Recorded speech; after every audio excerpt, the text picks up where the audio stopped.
Hi friends, welcome to Thulasi Mani kitchen friends. இன்றைக்கி வீடியோவில் சுண்டைக்காவும் சின்ன வெங்காயம் வச்சு ஒரு சூப்பரான ரெசிபி பார்க்கலாம். அதுக்காக இந்த அளவுக்கு சுண்டைக்காய் எடுத்துகிட்டு லைட்டாக ஒன்றும் பாதியமாக தட்டி எடுத்துக்கலாம்.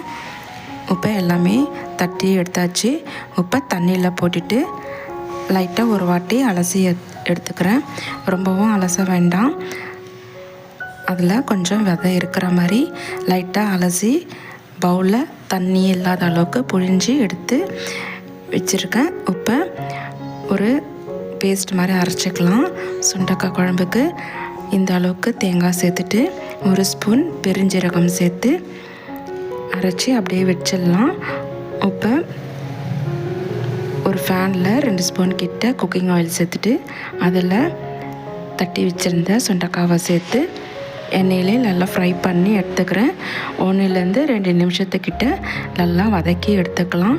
இந்த அளவுக்கு வதக்கி செஞ்சு பாருங்கள், ரொம்ப டேஸ்ட்டாக இருக்கும். இப்போ எல்லாமே வதக்கியாச்சு. இப்போ எடுத்துட்டு இப்போ ஒரு சட்டி வச்சுருக்கேன். சட்டி நல்லா காஞ்சதும் அதில் 5 ஸ்பூன் கிட்ட குக்கிங் ஆயில் சேர்த்துருக்கேன். சேர்த்துட்டு அது நல்லா காஞ்சதும் 1/2 ஸ்பூன் கடுகு, 1/4 ஸ்பூன் வெந்தயம், 1/2 ஸ்பூன் சீரகம் சேர்த்துட்டு எல்லாமே நல்லா பொரிய வச்சு ஒரு வரமிளகாய் கிள்ளி போட்டுக்கலாம். சேர்த்துட்டு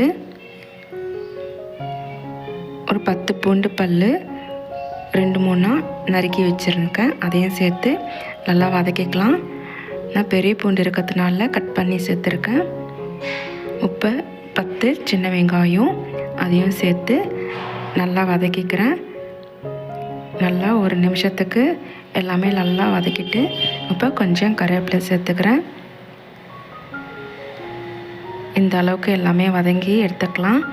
உப்பு ஒரு தக்காளி விழுதாக அரைச்சிருந்தேன், அதையும் சேர்த்து நல்லா வதக்கிக்கிறேன். இந்த அளவுக்கு எல்லாத்தையும் ஒரு 2 நிமிஷத்துக்கு வதக்கிட்டு உப்பு 2 ஸ்பூன் குழம்பு மிளகாய்த்தூள், கொஞ்சம் மஞ்சள் பொடி, 1 ஸ்பூன் சில்லி பவுடர், டேஸ்ட்டுக்கு ஏற்ற மாதிரி கல் உப்பு சேர்த்துக்கிறேன். சேர்த்துட்டு எல்லாத்தையும் நல்லா கலந்துக்கலாம்.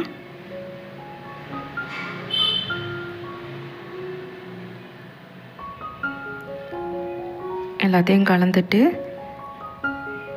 1 நிமிஷத்துக்கு எல்லாத்தையும் நல்லா கலந்து எடுத்துக்கலாம் எண்ணெயில். இப்போ ஒரு டம்ளர் கிட்ட புளி தண்ணி சேர்த்துக்கிறேன்.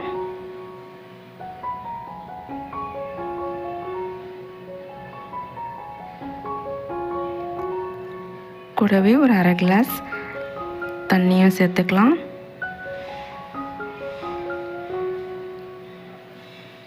தண்ணி சேர்த்து நல்லா கொதிக்க வச்சுக்கலாம்.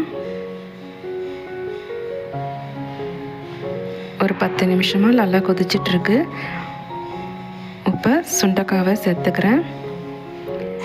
இப்போ அரைச்ச தேங்காய், பெருஞ்சீரகம் அந்த விழுதையும் சேர்த்துக்கிறேன். சேர்த்துட்டு ஒரு 10 நிமிஷத்துக்கு நல்லா கொதிக்க வச்சுக்கிறேன்.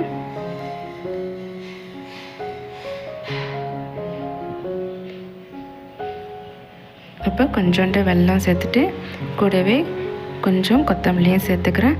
அவ்வளோதான் ஃப்ரெண்ட்ஸ். இப்போ சூப்பரான டேஸ்ட்டில் சுண்டைக்காவும் சின்ன வெங்காயமும் வச்சு ஒரு அருமையான குழம்பு ரெடி ஆகிடுச்சு. சுட சுட சாதத்தில் போட்டு சாப்பிட்றதுக்கு பிரமாதமாக இருக்கும். இந்த வீடியோ பிடிச்சிருந்தால் லைக் பண்ணுங்கள், ஷேர் பண்ணுங்கள்.